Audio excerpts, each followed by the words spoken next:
So my name's Maegan Gorbett. My artist name is Alma Omega, and I'm a professional DJ and an open floor and body dance teacher, and basically like a creatrix and weaver of different underground and above ground realms. Yeah.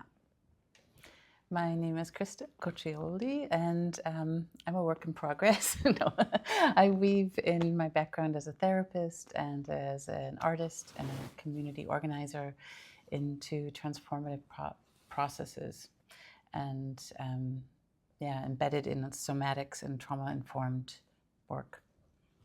Thank you. And that was probably also, very the topic of your workshop session. Could you describe it for me, what you did at your workshop in your words? Yeah. Go ahead. Yeah.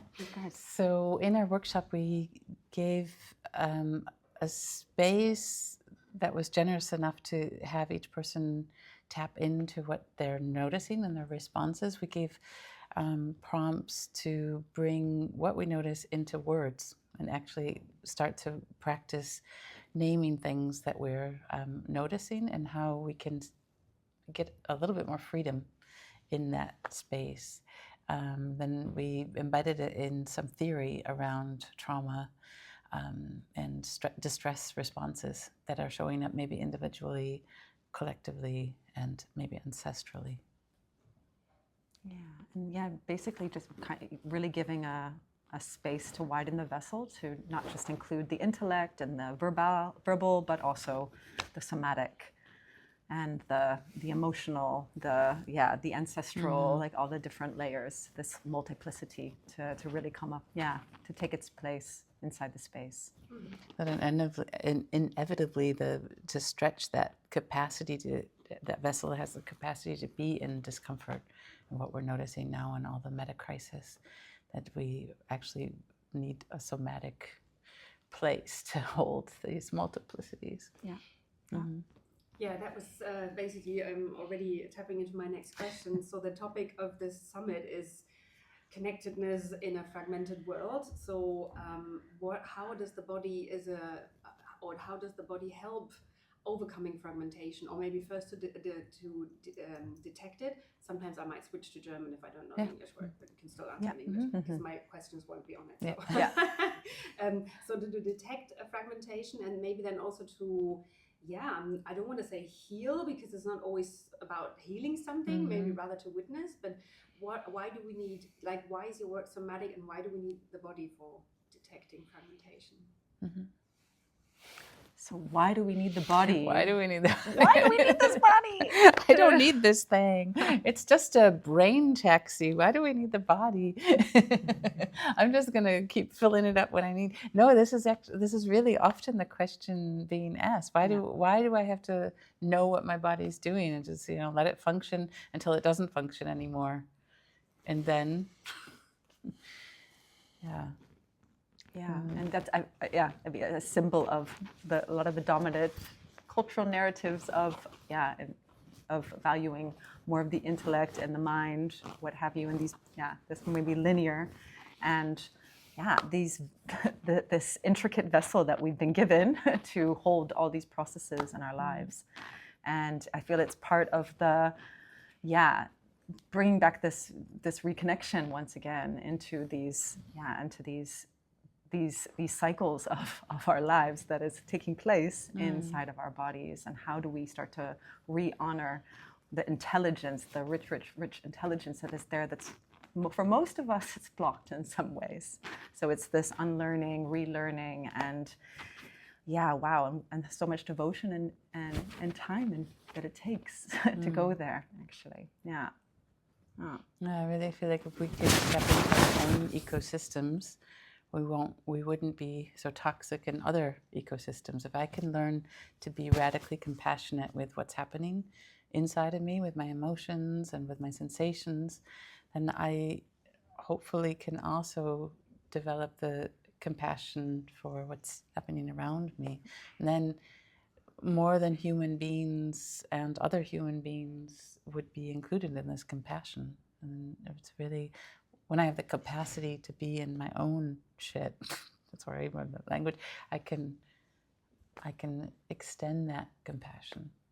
Yeah, and as also, like I was also asking the questions for example, people, perhaps not the participants of the summit, because there might be now, especially also due to your workshop and due to the way you work and maybe what they've done before in their lives, are familiar with that. But maybe if someone, you know, sees the video for the first time and not the video, sorry, hears that somatic work, for example, or somatic embodiment for the first time, like, could you describe how you use the body as a vessel to detect own emotions, what's going on with me, to detect maybe, all the sort of fragmentation within me? Like, what is perhaps also a recipe for someone who to nurture oneself, for example?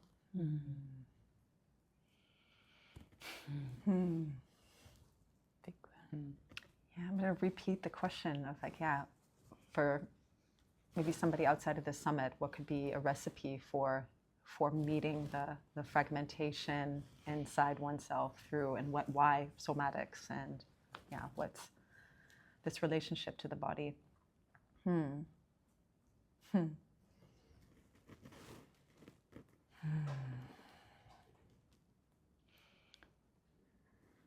I respond to that? Please, yeah. What we're doing outside to the world around us is also what we're doing inside. And so when I can meet my body, a little bit what I was already saying, I can also cultivate how can I bring that expression into the outside world. So it's this continuous loop of what's inside and what's outside. And the Sustainable Development Goals were established, I can't remember when they were established, but there was at some point this recognition of, if we're going to do this work on the outside, we actually need the inner work. So the inner development goals became almost a justification of that. We actually need to do the inner work in order to do the work of transforming and to a more equitable society and sustainable society. And what I notice a lot of times in civil society organizations that I'm working with that aren't connected to their body, they end up reproducing the same structures that they're fighting against. And a lot of people are in burnout, a lot of people are having conflicts in their teams. And it's, I believe, maybe it's just an oversimplification, but it's that inner work that's missing to really get to the bottom of, what am I bringing on my wounding that's showing up in the work that we're trying to get done. And I'm doing a lot of work with future work. And when we go into this kind of future work saying, okay, I know I have a design, then I realize, no, that's actually, we're doing the same thing. We're staying in a comfort zone of, I know this, it's like to really be in the capacity of the unknown. And like, we're all swimming here, we're all fumbling, but maybe my fumble is different than your fumble and different than your fumble. What can we do in order to create something bigger and more generous than we could ever have dreamed alone with? And that's my capacity to first not go into the reflex of fixing something or doing something.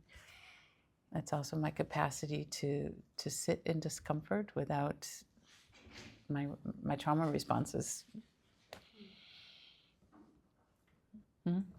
Yeah, thank you. That was really rich. Yeah, definitely. Big time. Okay. Yeah. And, it's in your presence. And I would like to ask 2 or 3 more questions. And one of them would be, how do you yourself, what's the English phrase? What is giving you like hope and Kraft and Zuversicht in these sort of like also dark times? It's a very big one and heavy one, but maybe something what really gives you, what lifts you up, what gives you positivity. How do you nurture yourself? I have so many answers to that. Huh? I have lots of answers to that. Yeah. Do you want to go? Yeah, for sure. Yeah. I can respond, Yeah, and I yeah, feel like I'm go. talking too much. No, but, not at all. It's really odd that what gives me hope right now surprises me. So that's why my body kind of goes, hey, how can this be? But I'm seeing so much connection, like exactly this kind of summit, and walking on the street. I feel like people to stop and start talking, or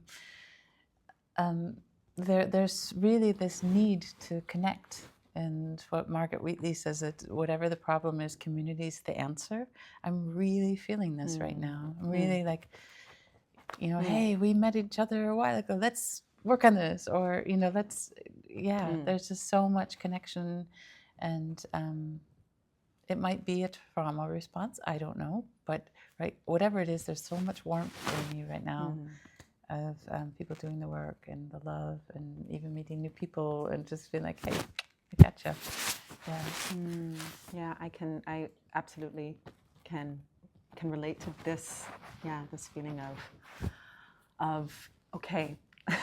Even now in the post-corona times, when things go back to normal, supposedly, and I can witness, I mean, on one hand, wow, the rise of all the complexity and the conflicts, and oh my goodness. And I feel there from many different corners and threads, there is a feeling of like, okay, wow, we are in the cracks and things are moving, actually. And when things get to, also I feel that in the discomfort and in the crisis, this is where I know in my own personal life, but I also believe in collectively, it's where things start to move. Things start to get revealed. And yeah, in that, it's painful and it's discomforting, but it's like in that, that's where the movement can start to happen. And that brings me, it's very painful, but I do feel that there's something moving there. And I can sense also this communal field, that there's more and more beings that are able to hold a certain field somehow. And I can feel also with a summit like this, that I can feel that a lot of people that are holding certain spaces in their organizations or in their communities or what have you, they're able to make their vessels a bit more spacious to hold some of the complexities that are coming up, that have been coming up in this summit. So that's the hope. That does give me hope, that there's some people that are like, oh wow, getting these insights about privilege or this or that, and like, okay, that comes into activation. And there's so many people around the world that are devoting and dedicating their lives to life. That gives me hope. Like, full stop. Yeah. Beautiful. Hope, hope, hope.